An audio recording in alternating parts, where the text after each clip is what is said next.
Hello, good morning. আজকে আমার recipe হলো মটন কষা। তার জন্য আমি একটা মিক্সিং জার নিয়েছি। এখানে আমি পেস্ট করে নেব টমেটো, আদা, রসুন, কাঁচা লঙ্কা। মটনটাকে আমি মেখে 1 ঘন্টার জন্য রেস্টে রেখে দেব।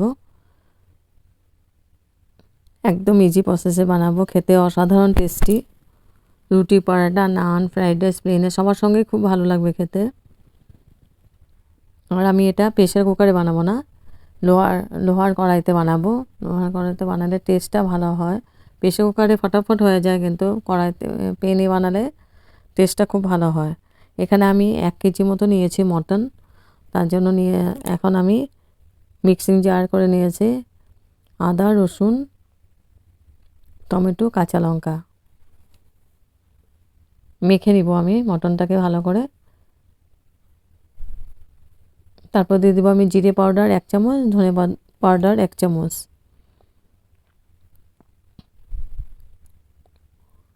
দিব কালারের জন্য দেব কাশ্মীরি রেড চিলি পাউডার,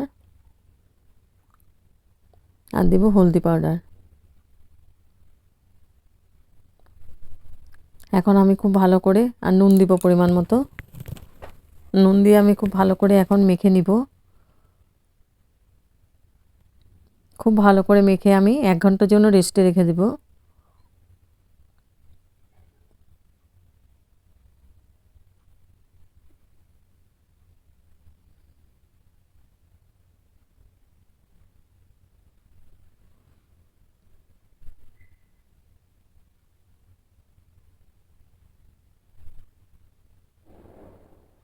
যত ভালো করে মাখানো যাবে তত টেস্টটা ভালো হবে।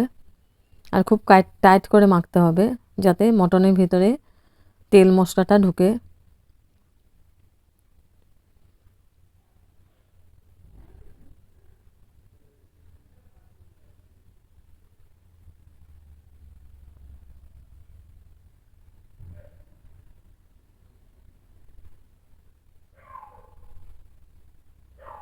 তো মাখানো হয়ে গেছে, এখন আমি ঢেকে রেখে দেব 1 ঘন্টার জন্য রেস্টে।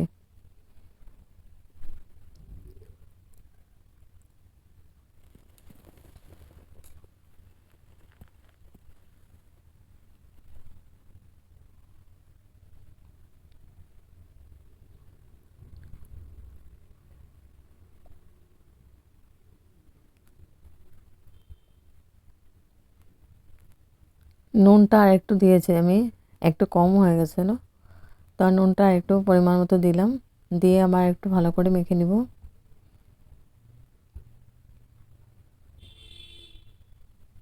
আমি পরে আর নুন ইউজ করব না, এখানে পুরো পরিমাণ মতো দিয়ে দিলাম। পুরো মশলাটাই দিয়ে দিয়েছি, আর কোনো মশলাই লাগবে না।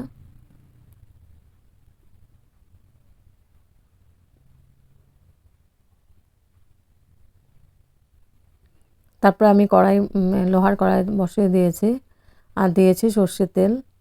তেলটা গরম হয়ে গেছে, আমি দিয়ে দিব এখন পেঁয়াজ কুচি। পেঁয়াজ 4-5টার মধ্যে পেঁয়াজ আছে, আমি এটা পেস্ট করে নিয়ে কেটে নিয়েছি।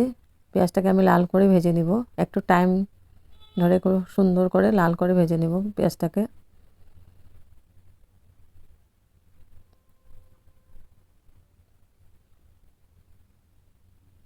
আর দিয়েছি একটা তেজপাতা।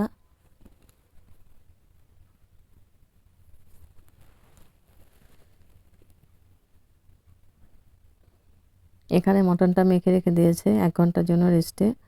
1 ঘন্টা পরে এসে আমি রান্নাটা করলাম। এখানে আলু দিয়েছি আর গাজর দিয়েছি। গাজরটা দিলে মটনের মধ্যে হেভি টেস্টি লাগে খেতে। আর বাচ্চারা গাজর খেতে ভালো পায় না, মটনের মধ্যে দিলে খুব চেটেপুটে খেয়ে নেবে, এই জন্য গাজরটা দিয়েছে। আর দিয়েছি আমি একটু চিনি। চিনিটা দিলে পেঁয়াজের কালারটা খুব সুন্দর হবে, লাল হয়ে যাবে মানে গ্রেভিটা। আর দিয়েছি একটু নুন। দিয়ে আমি পেঁয়াজটাকে আমি খুব সুন্দর করে লাল করে ভেজে নেব।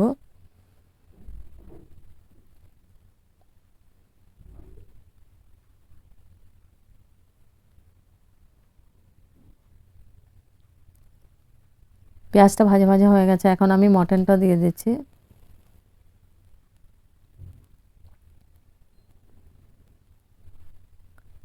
মটনটা দিয়ে আমি খুব ভালো করে আবার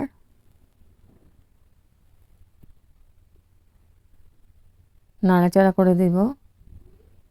তারপর আমি ঢেকে দিব 5 মিনিটের জন্য। এটা ঢেকে ঢেকেই বানাতে লাগবে, যেহেতু আমি পেনে বানাচ্ছি। তারপর আমি ঢেকে দিয়েছি 5 মিনিটের জন্য। এবার 5 মিনিট পরে এসে আবার নাড়াচাড়া করে দিব।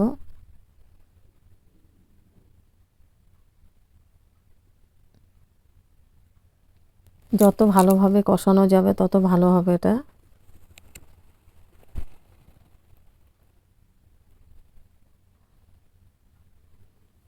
নাড়াচাড়া করে আবার ঢেকে দিলাম। তারপর এখানে একটা পেন বসিয়ে দিয়েছি, পেনের মধ্যে নিয়েছি আমি। এখন এটা ড্রাই রোস্ট করে নিব। দিয়েছি লং দিয়েছি 4টের মতো, আর এলাচি 3-4টে, সাদা জিরে, ধনে গোটা ধনে, আর দিব গোলমরিচ পাউডার, সরি গোলমরিচ 4-5টা মতো গোলমরিচ দিয়েছে। একসঙ্গে আমি এটা ড্রাই রোস্ট করে মিক্সিং পাউডার করে নিব। তারপর আমি দইয়ের সঙ্গে এটা, দই লাগবে, টক দইয়ের সঙ্গে এটা মিলিয়ে মটনের মধ্যে দিব। এটাই মেইন, মানে মটন কষাটার মধ্যে এটাই মেইন স্পেশাল আর কি মশলা।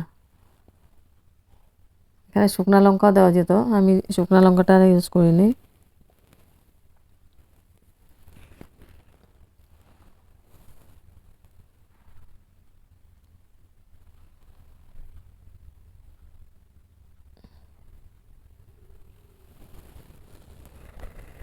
হয়ে গেছে ভাজা। আমি এখন গ্যাস অফ করে দেবো। গ্যাস অফ করে এটা মিক্সিং জারে পাউডার করে নিব, আর তারপর দইয়ের সঙ্গে মিলিয়ে দিব, টক দইয়ের সঙ্গে।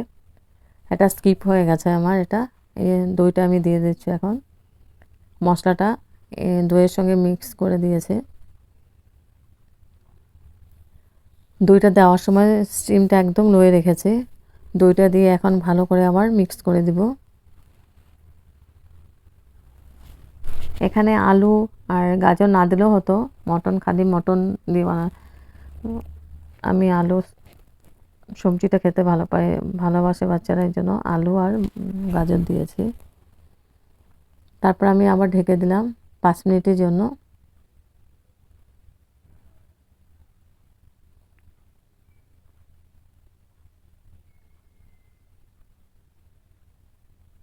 এবার 5 মিনিট পরে এসে আবার নাড়াচাড়া করে দিচ্ছে।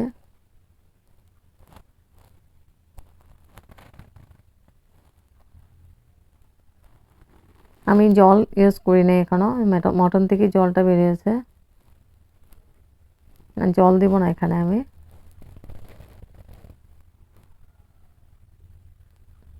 মটন কষা বানাবার জন্য এখন আমি গ্যাস অফ করে দেব। হয়ে গেছে, গ্যাস অফ করে দিয়েছি।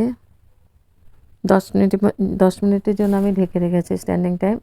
তারপর সার্ভ করেছি মটন কষা রেসিপি, একদম ইজি প্রসেসে, ঘরোয়া মশলা দিয়ে, হেভি টেস্টি।